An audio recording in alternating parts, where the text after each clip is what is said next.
défunt qui a laissé un héritage. Oui. Bien sûr, est-ce qu'on va juger de sincère quelqu'un de la famille qui voudra se marier donc avec cette femme parce qu'il y a beaucoup d'héritage derrière? Ça fait partie des problèmes en matière d'héritage. Parce que moi, j'ai vécu des cas où une fois même je suis allé très loin, je suis allé jusqu'au tribunal. Parce que quand le frère est décédé, les parents de l'homme se sont mis à menacer la femme pour que la femme rende les 2 garçons, parce qu'ils avaient 2 garçons. Je leur ai dit non. Leur maman étant vivante, elle a plus de droits sur les enfants que toute autre personne. Mais le papa du frère défunt m'a dit, il ne parle pas très bien le français, il a dit que c'est son fils qui a enfanté ces enfants-là pour lui. C'est exactement l'expression qu'il a utilisée. Cette conception culturelle de l'appartenance de l'enfant à l'homme, ce n'est pas de l'islam. Dans l'islam, l'enfant appartient à l'homme et à la femme, et cet enfant appartient aux 2 familles, parce qu'ils viennent chacun d'une famille. Donc, on ne peut pas dire l'homme n'est plus là, on va prendre les enfants. Mais ce qui se cachait derrière, c'est que la personne voulait prendre les enfants parce que le défunt avait laissé des moyens, et c'était une façon de dire je vais prendre en charge les biens des orphelins, je vais garder ce qu'il a. Mais très tôt, on s'est rendu compte qu'il a commencé à dilapider les biens des orphelins. Carrément dilapidé. Et c'est pourquoi on est intervenu de façon très forte pour mettre fin à une telle chose, parce que les enfants étaient très jeunes. S'ils continuaient à ce rythme, quand ils vont grandir, ils ne retrouveront pas un seul centime de ce que leur père a laissé. C'est pourquoi il y a ce cas qu'il faut regarder. Est-ce que l'homme, c'est pourquoi j'ai dit la femme a la liberté de dire oui ou de dire non. Est-ce que l'homme veut se marier, ou bien est-ce que l'homme veut hériter ce que son frère a laissé? S'il veut hériter, il y a des conditions dans lesquelles il peut faire partie de l'héritage.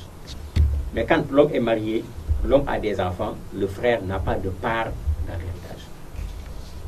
Donc il n'a pas à prendre une partie de l'héritage pour en bénéficier lui-même. Et ça, souvent c'est des questions extrêmement difficiles à régler, parce que quand la personne vient dire j'ai l'intention de la marier, c'est pour continuer les liens avec la famille, elle a été une femme exemplaire, on ne veut pas qu'elle parte, on veut qu'elle reste ici, nous ne pouvons que nous contenter de ce que la personne nous dit. Mais c'est aux gens de savoir que ce que nous imaginons, les plans que nous mettons en place, Dieu est plus au courant que nous-mêmes de ce que nous envisageons quand nous voulons poser un acte. Et c'est là où, quand on parle de sincérité chez le musulman, c'est important. Ici, c'est un mariage que la personne va fonder sur du complètement faux.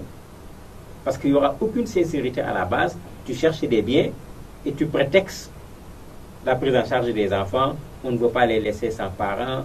On ne voudrait pas qu'ils se retrouvent dans une autre famille où peut-être ils pourront être maltraités. On souhaiterait que ces enfants restent ici. Alors que ton mobile, ton motif réel, c'est les biens. En ce moment, c'est presque une catastrophe que tu fais, parce que tu trompes la femme en quelque sorte en l'épousant. Ce n'est pas épouser la femme qui t'intéresse.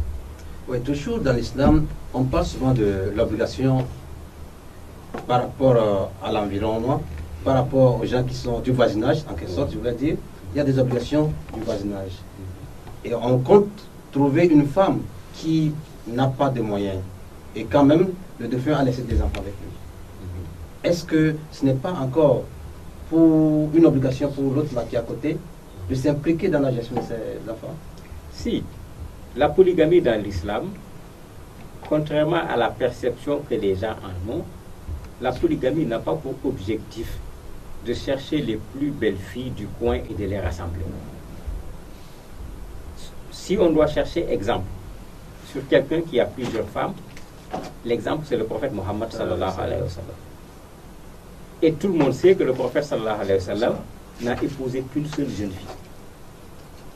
Les autres femmes étaient des vieilles.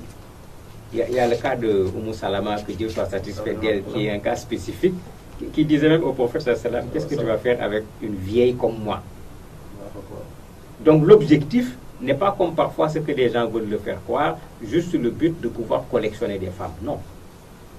Le verset du Coran qui autorise l'homme à prendre 1, 2, 3, jusqu'à 4 femmes. Souvent, quand les gens lisent le verset, ils sautent la première ligne du verset. La première ligne du verset dit, si vous craignez d'être injuste envers les orphelins. Et quand vous regardez le commentaire du Coran, quelqu'un comme le professeur Mohamed Hamidoullah, il dit que cette introduction à l'autorisation de la polygamie montre que la polygamie que l'islam souhaite, c'est comme ce que tu dis, il y a une femme qui est là, qui a perdu son époux. La femme n'a pas les moyens. Elle n'est pas en mesure de prendre en charge les enfants.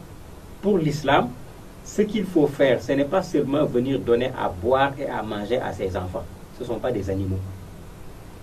C'est des animaux qu'on élève. On donne à manger, on donne à boire. Ils ont besoin d'une éducation. Ils ont besoin d'un cadre familial. Ils ont besoin de quelqu'un qui joue le rôle que leur papa devait jouer. Et il dit, c'est pourquoi le verset dit, et si vous craignez d'être injuste envers les orphelins, et on donne l'autorisation de prendre une femme.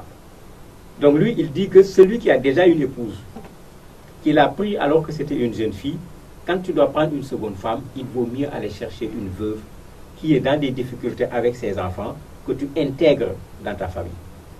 Et ça, on a un hadith du prophète sallallahu alayhi wa sallam qui dit également que la famille qui intègre un orphelin, dans cette famille, Dieu fera en sorte que le manque n'existera jamais.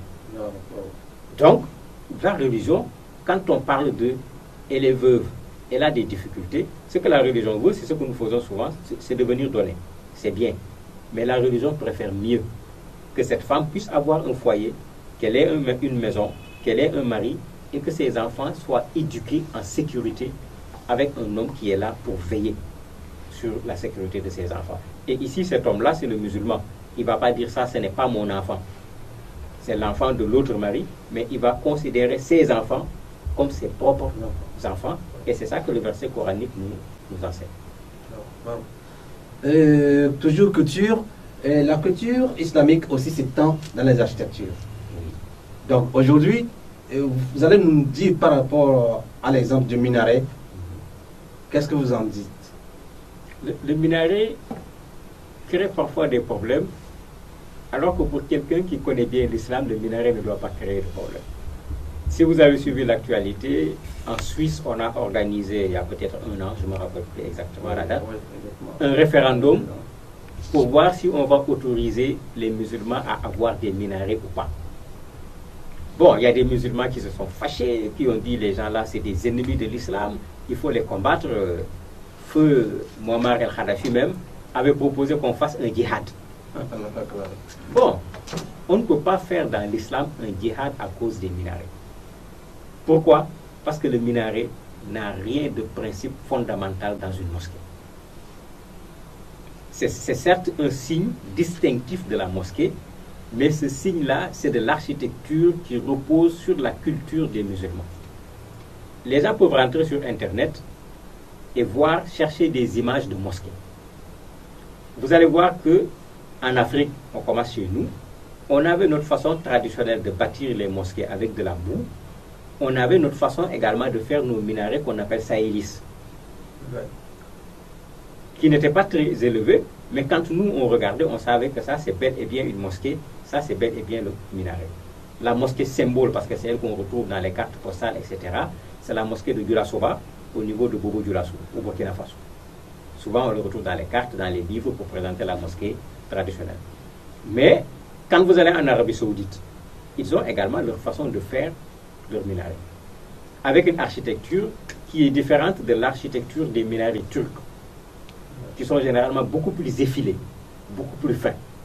Même quand vous regardez les mosquées, dans les mosquées, les minarets ne sont pas mis au même emplacement exactement. Juste pour dire que le minaret n'est pas indispensable quand on doit mettre en place une mosquée. Il y en a qui le mettent devant, d'autres derrière, effectivement. Ça fait partie de l'architecture. C'est les cultures des gens qui fait que quand tu regardes le minaret, tu peux dire, ah, ça c'est un minaret turc. Ah, ça c'est le genre de minaret qu'on retrouve au Maroc. Ça c'est le genre de minaret qu'on retrouve en Asie. Donc, il ne faut pas dire la mosquée c'est extrêmement important. C'est vrai, au point de donner au minaret également cette importance, au point de vouloir créer un problème là où il n'y en a pas. Une mosquée peut ne pas avoir de minaret. Et ça ne l'empêchera pas d'être une mosquée, parce qu'au départ, la mosquée du prophète sallallahu alayhi wa sallam à Médine, cette mosquée n'avait pas de minaret. Et ce n'est pas le minaret qui fait la validité de la mosquée. Une mosquée peut ne pas avoir de minaret et être parfaitement valable. Ceux qui connaissent l'Europe savent très bien ça. Les musulmans ont beaucoup de problèmes pour construire des mosquées. Souvent, ce qu'ils font, ils louent des salles qui tiennent lieu de mosquée. Les gens les appellent même des salles de prière. Parce que les gens, ils viennent pour prier, il n'y a pas de minaret, il n'y a pas de dôme, il n'y a pas de haut-parleur, il n'y a rien parce qu'on ne leur permet pas de le faire. Donc ça, c'est de l'architecture, tout simplement, qui peut répondre à la culture de celui-ci, à la culture de celui-là. L'islam n'impose pas qu'on mette un minaret quand on construit une mosquée. Puisqu'il s'agit de la mosquée, alors quels sont les usages particuliers qu'on peut faire d'une mosquée en islam? Sur cette question,